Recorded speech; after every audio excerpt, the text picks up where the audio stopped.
আসসালামু আলাইকুম বন্ধুরা, সবাই কেমন আছেন? আমার একটা ছোটোখাটো একটা ফার্ম আছে। এই সেই ফার্ম সবাই দেখতে পাচ্ছেন। এখানে একটি মুরগিও আছে। এই যে আমার ফার্মে ছোটোখাটো একটা ফার্মটা বড় ছিল। আগে 47 জোড়া কবুতর ছিল। পরে 47 জোড়া কবুতর থাকাকালীন আমি কবুতর দিয়ে এক অসুস্থ হয়েছে মতো বিক্রি করে ফেলাইছি।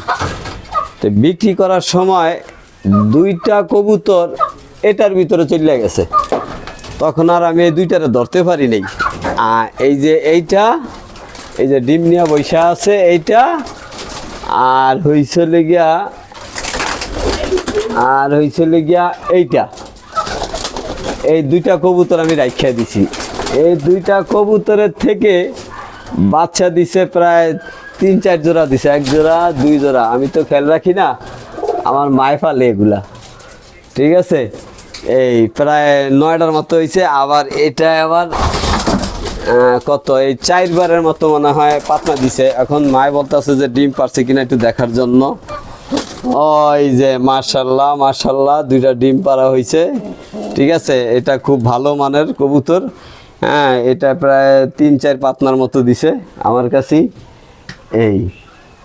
এই হয়েছে আমার ভিডিওটা, ছোটোখাটো কবুতরের খামার সবাই দেখছেন। হ্যাঁ, আর আমি এই 2টার থেকে আশা করি যে আমি 20 থেকে 30 জোড়া করব, আল্লাহ যদি বাঁচায় রাখে। হ্যাঁ, আমি 20 থেকে 30 জোড়া করব কবুতর। আপনারা সবাই দোয়া করবেন আমার কবুতরের খামারের জন্য। এটা খুব আমার লক্ষ্মী, এটা খুব লক্ষ্মী। এই যে পাখনা বাড়ি মারতেছে, ডিম দেখতে আছি দেখিয়া। হ্যাঁ, এটাকে কিন্তু কবুতর সবার ভাগ্যে কিন্তু জোটে না, কবুতরের রাশি লাগে।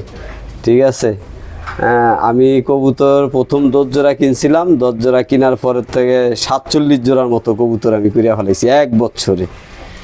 ঠিক আছে, সবাই দোয়া করবেন আমার কবুতরগুলা যে ভালো থাকে। আল্লাহ হাফেজ।